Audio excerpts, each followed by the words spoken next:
européenne à l'époque était en plein essor en regardant vers l'avant. Aujourd'hui, l'Union européenne pourrait être vue à être confrontée à plus de défis. Quel est votre jugement, avec votre expérience, l'époque d'aujourd'hui? Qu'est-ce qu'on peut tirer des leçons par rapport à il y a 20 ans? Je pense que les leçons qu'on peut tirer, c'est que l'Europe a besoin de défis pour progresser. La construction européenne, c'est un challenge permanent, c'est un combat permanent, à l'image d'ailleurs de ce qu'est et ce que doit être une politique de communication. La politique de communication, je la compare souvent au mythe de Sisyphe et au tonneau des Danaïdes. Pourquoi? Parce que c'est un combat qui est sans cesse à recommencer.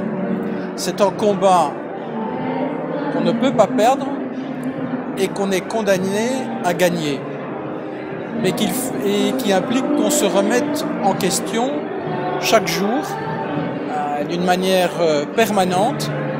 Et c'est ça qui fait, je crois, la beauté de la construction européenne, c'est ce défi permanent. Et les collègues qui ont été honorés aujourd'hui après 20 ans de service sont des exemples vivants, concrets de ce challenge.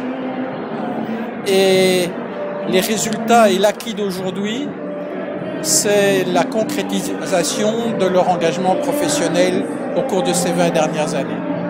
En général, les jeunes gens en Europe n'ont pas toujours l'impression que l'Europe est un projet de paix. Est-ce que ce vecteur-là est aussi important dans la politique de la communication de l'Union européenne en général?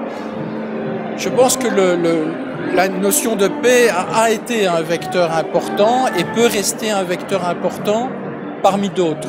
Mais ce n'est plus suffisant, parce que pour des jeunes générations qui n'ont pas connu la guerre, si ce n'est à travers des images télévisées de ce qui se passe fort heureusement en dehors du territoire de l'Union européenne, la paix, comme d'autres éléments qui constituent un acquis, ne sont pas suffisants pour convaincre les citoyens aujourd'hui. Il faut de nouveaux arguments, de nouvelles idées, et celles-ci doivent être, me semble-t-il, fondées essentiellement sur la valeur ajoutée que l'Europe apporte au quotidien dans la vie des citoyens. Alors l'Europe, c'est un monstre bureaucratique ou le plus beau rêve que l'humanité ait jamais connu?